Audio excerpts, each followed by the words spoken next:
Hi, good evening. Welcome to nitty gritty with doctor Neeti Kaushik. और आज की टॉपिक, आपको क्या लगता है कि लोग आपका फ़ायदा उठाते हैं? आपके अच्छेपन का फ़ायदा उठाते हैं? आप किसी के लिए अच्छा करने जाते हो और वो कहते हैं ना, कौचा पकड़ के कुछ पकड़ sorry, I am forgetting. You give a hand and then the person is all over you, right? उंगली पकड़ के पहुंचा पकड़ना, right, I remember it well. उंगली पकड़ के पहुंचा पकड़ना। आपको ऐसे ही लगता है बहुत बार कि आप तो सिर्फ उंगली थमाते हो थोड़ी सी हेल्प करने के लिए, और वो तो जनाब पूरे अच्छे से आपका फायदा उठा लेते हैं। दुनिया भर में ऐसे लोग बहुत सारे हैं जो इस चीज़ के लिए बहुत परेशान हैं। तो आज इसके सोल्यूशन के लिए मैं आपसे 5 बातें करूंगी। वो 5 बातें जिनका आप हमेशा अगर ध्यान रखोगे तो आपको ध्यान रहेगा कि आपको कहाँ उंगली पकड़ानी है और कहाँ उंगली के बाद आगे पूरा हाथ नहीं देना है और पहुंचा नहीं पकड़ने देना है। So let's start, let's begin. The first and the foremost, believe patterns not apologies. आप कहोगे अच्छा, कुछ लोग होते हैं जो आपकी लाइफ में आते हैं, आप उनको एक बार मदद करते हो, दूसरी बार, तीसरी बार, और वो हर बार आपके साथ बुरा करते हैं या झटका देते हैं या धोखा देते हैं।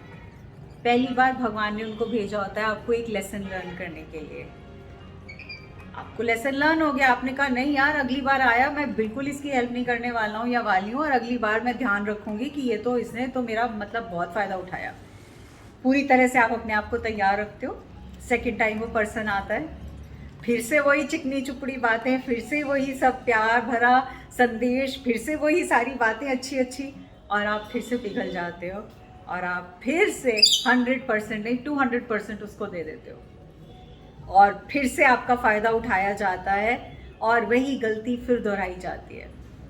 और इस बार आपको ज़्यादा बुरा लगता है, ज़्यादा तकलीफ़ में आते हो और फिर कहते हो अब नहीं, बहुत हो गया, अब तीसरी बार तो मैं बिल्कुल माफ़ नहीं करने वाली हूँ। और ठीक 2 महीने के बाद हिस्ट्री रिपीट्स इटसेल्फ, वो सेम चीज़ फिर से दोहराई जाती है और आप फिर से उसी पैटर्न को बिलीव करने लग जाते हो और फिर से आप उसकी अपॉलॉजीज़ को अपोलोजाइज करते हुए वही राम कहानी शुरू हो जाती है। भगवान आपको एक बार बताएगा लेसन लर्न करने के लिए, दूसरी बार पैटर्न रिपीट होगा लेसन लर्न करने के लिए, तीसरी बार में भी अगर आपने नहीं सीखा तो भगवान कहेंगे ठीक है, तुम्हें तो मज़ा आने लगा है, तुम्हें तो चस्का चढ़ गया है। किसका? पैटर्न्स और अपॉलॉजीज लेने का। और आप बार बार वो पैटर्न और अपॉलॉजीज लेते चले जाओगे और बार बार उसी चक्रव्यूह में ही घूमते रह जाओगे और बार बार आके रोओगे कि मैंने क्यों मदद करी, और बार बार उसकी मदद करोगे और बार बार परेशान होगे। सो पहला rule, thumb rule number 1, stop doing it. Second important thing, never fall in love with the potential. आपको ऐसा लगता है कि अगर मैंने आज इसकी मदद कर दी या इसकी हेल्प कर दी तो ये मोटी मुर्गी है, ये तो मैं काट ही लूँगी या काट ही लूँगा, ये पोटेंशियल है, ये मेरी सोच है। आपको क्या पता आगे के अंदर वो क्या प्रॉब्लम है और क्या प्रॉब्लम नहीं है? क्या पता वो मुर्गी निकले ही नहीं जिसको आप मुर्गी समझ रहे हो, क्या पता वो अंडे देने वाली मुर्गी नहीं हो। ये तो आपका पोटेंशियल जो आप सोच के बैठे हुए है ना, उसके अंदर क्या है क्या नहीं है वो तो अंदर नहीं जानते हो ना। तो सेकेंड एग्जाम्पल, हम लोग बहुत बार सोचते हैं कि अच्छा चलो मैं अपनी टीचिंग लाइन का ही एक एग्जाम्पल दूंगी। बहुत बार हम जब टीचर रिक्रूट करते हैं या कहीं पे देखते हैं तो हम सोचते हैं she is a good potential and probably she can grow well with the school to this level, this level, this level and this level. बहुत सारी होप्स लेके हम लेते हैं, बट जब हम काम करना शुरू करते हैं उस पोटेंशियल के साथ तो रियलाइजेशन होता है कि उसका पोटेंशियल एक लिमिट तक ही है, उसका पोटेंशियल और आगे नहीं है। तो उस पोटेंशियल से unless and until it is done, don't fall in love with it. Plan it, think it and then see it. It may not happen that way. The third is believe the red flags. Now what are those red flags? आप सबकी एक six sense है भगवान ने हम सबको दे रखी है। कई बार हम ये भी कहते हैं हमारी सोल फैमिली हमारे साथ होती है, हमारी एंजल्स हमारे साथ होती हैं, तो वो एक खड़ा होता है ना रेड फ्लैग, ना ना ना ना ना ना ना ना ना, ये ठीक नहीं है, ये रास्ता गलत चलता है, यहाँ मत जाओ, ये गड़बड़ होने वाली है। और हमें वो सिक्स सेंस पता होती है और हम फिर भी उस रेड फ्लैग को इग्नोर करते हैं और हम फिर वो गलती करते हैं और बाद में रिपेंट करते हैं। तो जब आपके अंदर वो छठी इंद्री जागृत हो रही है जो आपको कह रही है नहीं नहीं नहीं, अगला कदम नहीं, तो नहीं लेना है। तो इसलिए प्लीज स्टॉप। जब स्टॉप का रेड फ्लैग लगेगा तो स्टॉप करना, ये मत कहना फॉरगेट इट, अब की बार सब ठीक होगा, I understand this person must have changed, that person will not change, that situation will not change, that thing will not happen. So avoid it. Fourth, always know your worth. I'm repeating, always know your worth. अरे भाई, आप सब एक masterpiece हो, आपको भगवान ने specially बना के भेजा है यहाँ इस जमीन पे, इस धरती पे कुछ करने के लिए।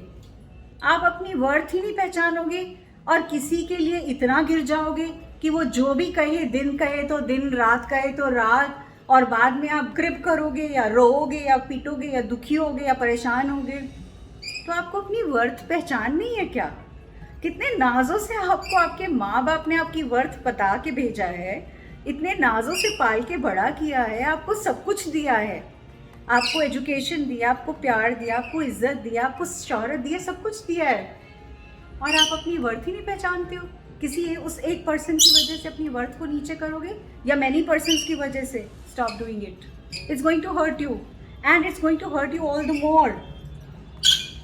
Very important, last but not the least, never lower your standards. अब एक आपको मैं बहुत मस्त वाला एग्जाम्पल देने वाली हूँ।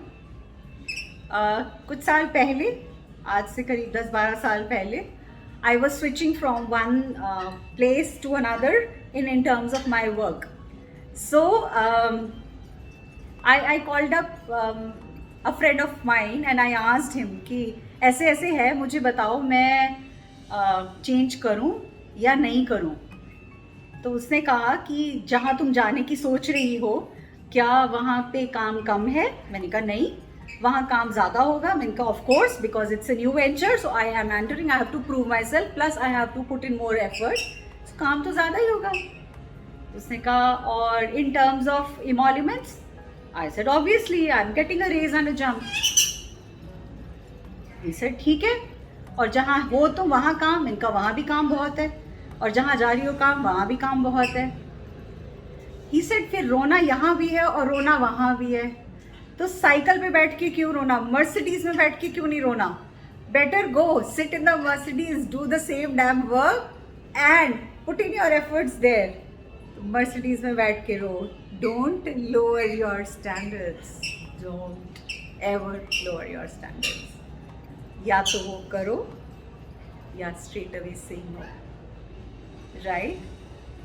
कुछ बुद्धि पड़ी भेजे में, कुछ समझ में आया, तो अपने आप को एक मास्टरपीस बना के रखो और अपने आप को एक बेस्ट पर्सन बना के रखो। उसके लिए इन चीज़ों से कॉम्प्रोमाइज़ नहीं करना, बिकॉज आप जब कॉम्प्रोमाइज़ करोगे आप ही परेशान होगे, कोई और नहीं।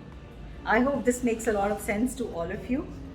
Thank you so much for being there, thank you so much मेरे स्टैंडर्ड्स को, मेरे प्यार को, मेरे तवज्जो को, मेरे को आदर देने के लिए, इन सब चीज़ों को हाई रखने के लिए।